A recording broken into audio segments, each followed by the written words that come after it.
పర్లేదు ఏం చేసావు అదే చిన్న బిట్టి పంపించనా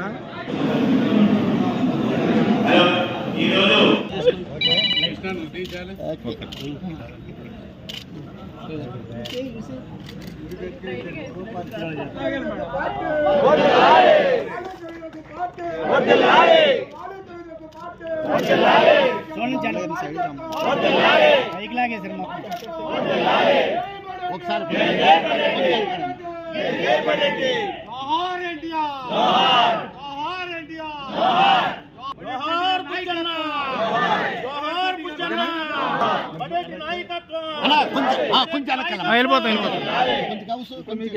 నీకేం కాదు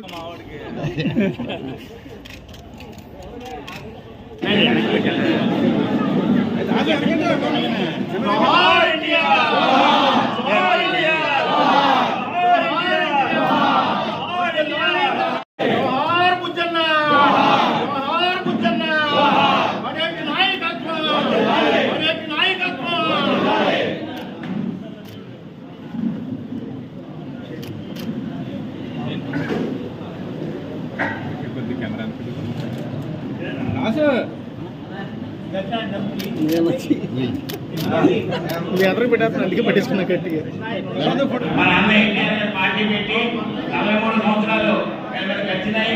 43 సంవత్సరాలు తెలుగుదేశం పార్టీలో కేంద్రంలో కూడా ఎన్నికలు నిర్వహించి కేంద్రంలో కూడా అండగా ఉందని తెలియజేస్తూ ఈ రోజున మరి అన్న నందమూరి తారక రామారావు గారు ఏదైతే 43 సంవత్సరాల క్రితం ఈ రోజున తెలుగుదేశం పార్టీని ఆవిర్భవించారో దీన్ని వ్యవస్థాపక దినం కింద మనం అందరం కూడా చేసుకుంటున్నాం. ఈ సందర్భంగా మరి తెలుగుదేశం పార్టీ నాయకులకి కార్యకర్తలకి అందరికీ కూడా శుభాకాంక్షలు తెలియపరుస్తున్నా. ఆ రోజున మరి అన్న తండ్రి ఎన్టీఆర్ రామారావు గారు తెలుగుదేశం పార్టీ స్థాపించడం ఒక ఆంధ్రప్రదేశ్ రాష్ట్రానికి ఒక వరం. ఆ రోజున స్థాపించబట్టే ఆనాడు ఆయన 2 రూపాయలకే మరి కిలో బియ్యాన్ని అందించి మరి సంక్షేమాన్ని ఏ విధంగా అయితే మొదలు పెట్టారో అలాగే ప్రతి వాడికి కూడా ఇల్లు ఇవ్వాలనేది పేదవాడికి ఉండాలనే ఉద్దేశంతో ఆ రోజున సినిమా రంగం నుంచి వచ్చి పేదవాడికి న్యాయం చేయాలన్న ఉద్దేశంతో ఆ పార్టీని స్థాపించి మరి పేదవాడికి ఏదైతే న్యాయం చేశారో దానికి అనుగుణంగా మరి చంద్రబాబు నాయుడు గారు రాష్ట్ర అభివృద్ధిలో కానీ పేదవాడి సంక్షేమ విషయంలో కానీ మరి ఆయన తెలివితేటలను ఉపయోగించి ఈ రోజు వరకు ఆంధ్రప్రదేశ్ రాష్ట్రం ఈ విధంగా ఉంది అంటే దానికి ముఖ్య కారణం మరి ఎన్టీ రామారావు చంద్రబాబు నాయుడు గారే. మరి అలాగే చంద్రబాబు నాయుడు గారు అడుగుజాడలోనే మరి లోకేష్ గారు కూడా నడుస్తూ మరి యువకాలంతో యువతను ఉర్రూతలుస్తూ మరి 2024లో మళ్ళీ ఏదైతే పార్టీని స్థాపించారో దానికి అంతకంటే మించిన ఉత్సాహంతో 2024లో తెలుగుదేశం పార్టీ మరి విజయం సాధించి మరి అందరికీ కూడా యువతకు కానీ ఏదైతే సీనియర్ తెలుగుదేశం పార్టీ నాయకులు ఉన్నారో మరి దాని యొక్క సార్థకతను అందరూ కూడా చేసుకోవడం జరిగింది, నిరూపించడం జరిగింది. మరి ఈ రోజున మనం ఈ ఆవిర్భావ దినోత్సవం జరుపుకుంటున్న సందర్భంగా మరి ఆంధ్రప్రదేశ్ ని ఏ విధంగా ముందుకు తీసుకెళ్లాలి, ఇవాళ వరకు కార్యకర్తలు ఏ విధంగా ఐకమత్యంతో మరి రాష్ట్రాన్ని ఎదరికి తీసుకెళ్లారో ప్రతి ఒక్కరు కూడా ముందు భవిష్యత్తులో తెలుగుదేశం పార్టీ గత 43 సంవత్సరాల్లో రాష్ట్రానికి ఏం చేశారు, ఏ విధంగా అభివృద్ధి జరిగింది, ఏ విధంగా న్యాయం జరిగింది అనేది ప్రజల్లోకి తీసుకెళ్లవలసిన బాధ్యత మనందరి మీద కూడా ఉంది. చిన్న విషయాలు ఉంటాయి. ఎప్పటికైనా సరే తెలుగుదేశం పార్టీ అంటే కార్యకర్తల పార్టీయే. అందరికీ న్యాయం చేయడం ఒక్కసారిగా కుదరదు, ఒక్కొక్కరుగా. ఎందుకంటే నాయకులు అనేక మంది ఉంటారు, 80 మంది ఉంటారు, పదవులు ఇచ్చేది 20 ఉంటాయి. సంక్షేమం ఇప్పుడు బీసీ లోన్లకే వచ్చినాయి, మరి 4000 మంది అప్లై చేశారు, 300 మందికే వస్తాయి. మరి ఎందుకంటే మీరు దానికి అసంతృప్తి పడకూడదు. ఎవరైతే ఉన్నారో తప్పతప్పాలకు 1 సంవత్సరం ఒకరికి, 1 సంవత్సరం ఒకరికి, 1 సంవత్సరం ఒకరికి వస్తుంది. ప్రతి ఒక్కరికి న్యాయం జరుగుద్ది. కంగారు పడి మనం ఏ విషయంలో కూడా తొందరపాటు చేసుకోకూడదు.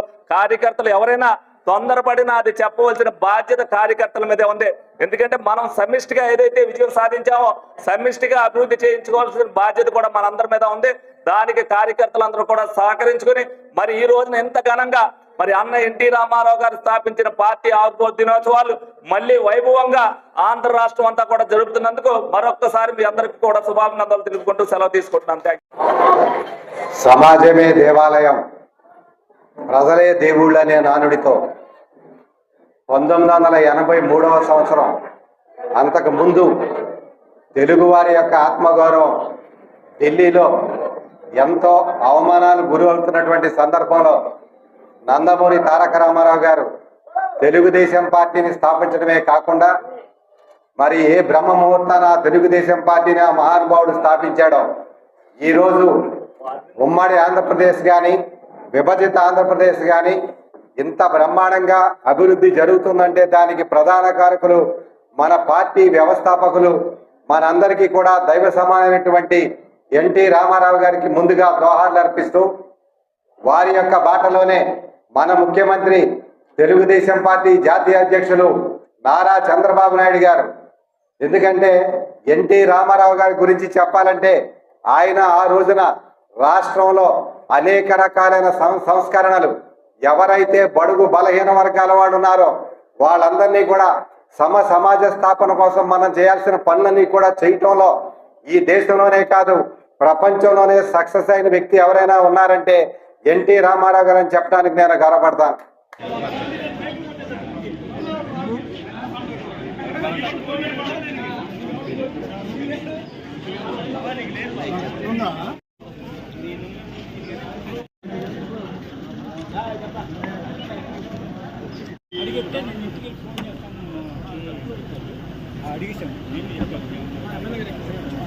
బండి